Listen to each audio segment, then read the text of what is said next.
नमस्कार बच्चों। कक्षा 10 की विज्ञान की पुस्तक में हमारा पाठ 9 आनुवांशिकता और जैव विकास चल रहा था। तो इससे पिछली वीडियो में मैंने आपको जो है बच्चे में मानव के बच्चे में लिंग धारण कैसे होता है ये आपको समझाया था। आज की इस वीडियो में आपको जो अभ्यास कार्य के जो प्रश्न उत्तर हैं जो इसी के साथ साथ में चल रहे हैं उनको मैं आपको समझाऊंगा इसमें।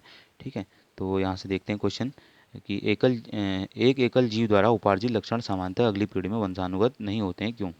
कि कोई भी चीज़ जो लक्षण जो है वो उपार्जित करता है, जैसे हमने साइकिल चलाना सीखा या बाइक चलाना सीखा या किसी कार्य में जो है दक्षता हमने प्राप्त करी, ठीक है, इलेक्ट्रिशियन बने या मैग्नीशियन बने, तो उसके जो लक्षण है, जो लक्षण हमने उपार्जित किए हैं, ये अगली पीढ़ी में उसकी संतानों में जो है वंशानुगत नहीं होते हैं, क्यों? ऐसा हमने बताना है। ठीक है, तो इसका आंसर है किसी जीवधारी द्वारा अपने जीवन काल में उपार्जित लक्षण वंशागत नहीं होते, क्योंकि ये उसके कायिक कोशिकाओं को ही प्रभावित करते हैं। जो हमारी कायिक कोशिकाएं होती हैं उनको ही प्रभावित करते हैं। ठीक है, और उपार्जित लक्षण जो है जनन द्रव्य को प्रभावित नहीं करते। जनन द्रव्य जो यानी कि जो द्रव्य हमारा यानी कि जो डीएनए को इफेक्टेड नहीं करते हैं। अगर डीएनए को इफेक्टेड करते ये लक्षण, तो क्या ये अगली पीढ़ी तक भी जा सकते थे वो जीन्स के थ्रू। लेकिन जो है ये सिर्फ कायिक कोशिकाएं, जो हमारे शरीर की जो ये बढ़ने वाली कोशिकाएं होती हैं, इन पे ही जो है इनको ही प्रभावित करते हैं, जनन द्रव्य को प्रभावित नहीं करते। अतः ये लक्षण जो है वंशागत नहीं होते।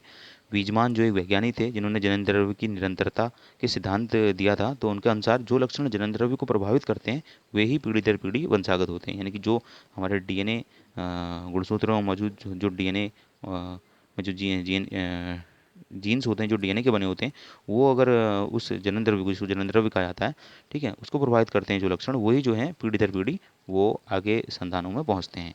ठीक है, इसके बाद नेक्स्ट क्वेश्चन है, एक क्या एक तितली और चमगादड़ के पंखों को समजात अंग कहा जा सकता है? क्यों अथवा क्यों नहीं? तो उससे पहले मैंने एक ये नोट डाला हुआ है, इसको आप लिख लीजिएगा, बहुत इंपॉर्टेंट है ये। इसकी जो है फुल फॉर्म लिखने को आती है, आरएनए की फुल फॉर्म बताइए कहते हैं, तो इसका फुल फॉर्म होती है राइबोज न्यूक्लिक एसिड। हिंदी और इंग्लिश दोनों में लिखी है मैंने।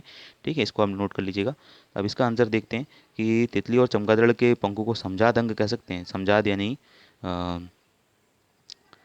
अभी बताऊंगा वो समजात क्या होते हैं करके। तितली तथा चमगादड़ के पंख समजात अंग नहीं है, ये समरूप अंग हैं जो उड़ने का कार्य करते हैं। समजात अंग वो होते हैं जिनकी जो है संरचना जो है वो समान होती है, यानी कि जो उनकी संरचना है, जहाँ से जो स्ट्रक्चर है वो सेम होगा। ठीक है, लेकिन जो तितली और चमगादड़ के पंख होते हैं वो समजात नहीं होते हैं, क्यों? ये जो है समरूप अंग होते हैं जिनका सिर्फ कार्य समान होता है, और समरूप अंग वो होते हैं जो जो कार्य जैसे एक जैसा करते हैं। ठीक है, जैसे तितली के पंख काइटिन से तथा त्वचा के विस्तार से बने होते हैं। जो तितली का पंख बनेगा वो काइटिन, एक जो प्रोटीन होता है, उससे बनते हैं, और त्वचा के विस्तार से बनते हैं। जबकि चमगादड़ के पंख जो होते हैं अग्रपात, यानी जो उसके आगे के पाँव होते हैं, उनके रूपांतरण से बने होते हैं। तो उसका रूपांतरित होते हैं, तो उसके जो है रूपांतरण के पश्चात जो है उसके वो पंख बनते हैं। इसलिए ये जो है जो तितली और चमगादड़ के पंख हैं, ये समजात अंग नहीं होते हैं, समरूप अंग होते हैं जिनका कार्य एक जैसा होता है। जो दोनों ही जो है कार्य क्या करते हैं? उड़ने का कार्य करते हैं, लेकिन इनकी जो स्ट्रक्चर है, स्ट्रक्चर यानी कि जो संरचना है वो अलग अलग होती है। जो जो जिनका स्ट्रक्चर एक जैसा होता है वो समजात अंग कहलाते हैं, और जिनका कार्य एक जैसा होता है वो उसको हम समरूप अंग कहते हैं। ठीक है, इसके बाद नेक्स्ट क्वेश्चन है, बाघों की संख्या में कमी आनुवंशिकता के दृष्टिकोण से चिंता का विषय क्यों है? यानी कि जो क्योंकि आनुवंशिकता क्या होती है, एक पीढ़ी से दूसरी पीढ़ी में जो गुण होते हैं, लक्षण होते हैं, उनका जाना जो है आनुवंशिकता कहलाता है। ठीक है, लेकिन जो बाघों की संख्या में जो लगातार कमी हो रही है वो आनुवंशिकता, ठीक है, वो उसके दृष्टिकोण से चिंता का विषय क्यों बनी हुई है करके हमने बताना है। तो प्राकृतिक चयन और आनुवंशिक अपहरण के कारण, आनुवंशिक अपहरण यानी कि जो शेर होते हैं या बाघ होते हैं, तो उनमें आनुवंशिक अपहरण होता है। ठीक है, क्योंकि संख्या में कमी होती है तो वो किसी के साथ भी मेटिंग कर लेते हैं। और प्राकृतिक चयन, क्योंकि उनके प्राकृतिक आवास लगातार जो है वो ख़त्म होते जा रहे हैं या नष्ट होते जा रहे हैं जंगलों के विनाश के कारण। तो इस कारण से जो है बाघों की जो प्रजाति है वो लुप्त होने के कगार पर है, जो सिर्फ बाघों की प्रजाति है। ठीक है, तो ये स्वयं को अपर्याप्त अनुकूलन, क्योंकि इनको जो है एडaptation नहीं मिल पा रही है, उस जगह अनुकूलित नहीं हो पा रहे हैं आवास में। जब इनके आवास ही नहीं है तो अनुकूलन किस प्रकार से होगा? परिस्थितियों और दुर्घटना आदियों के कारण जो विभिन्न परिस्थितियाँ उत्पन्न हो रही हैं, ठीक है, और दुर्घटनाओं के कारण जो है ये वातावरण से जो है अपने आप को अनुकूलित नहीं कर पा रहे हैं। इस कारण से जो है ये लगातार जो है इनकी संख्या में कमी हो रही है।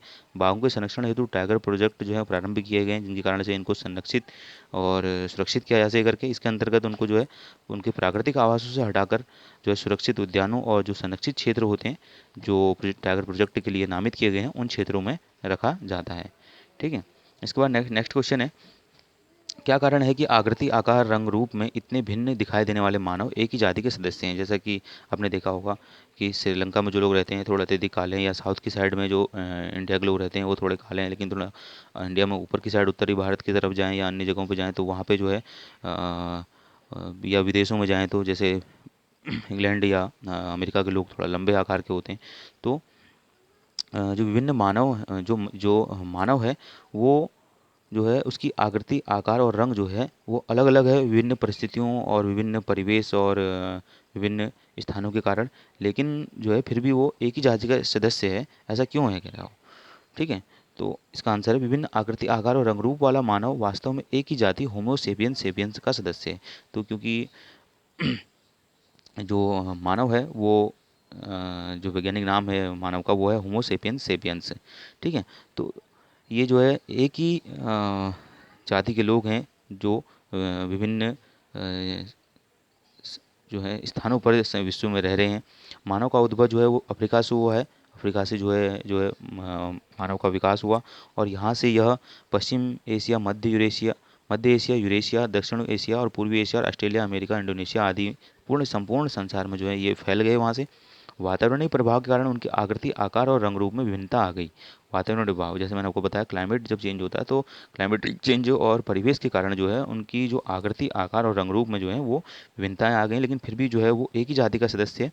मानव के जो गुणसूत्र या जो डीएनए है, इनमें जो है कोई भी परिवर्तन नहीं आया जिससे नई प्रजाति का उद्भव हो पाता। यानी कि इतने डिफरेंट क्लाइमेट, अलग क्षेत्रों में रहने के कारण, अलग परिवेश में रहने के कारण भी जो है मानव के जो गुणसूत्र हैं और जो डीएनए है उसमें कोई चेंजेस नहीं आ पाए, जिसके कारण से जो है मनुष्य से कोई नई जाति उत्पन्न नहीं हो पाई।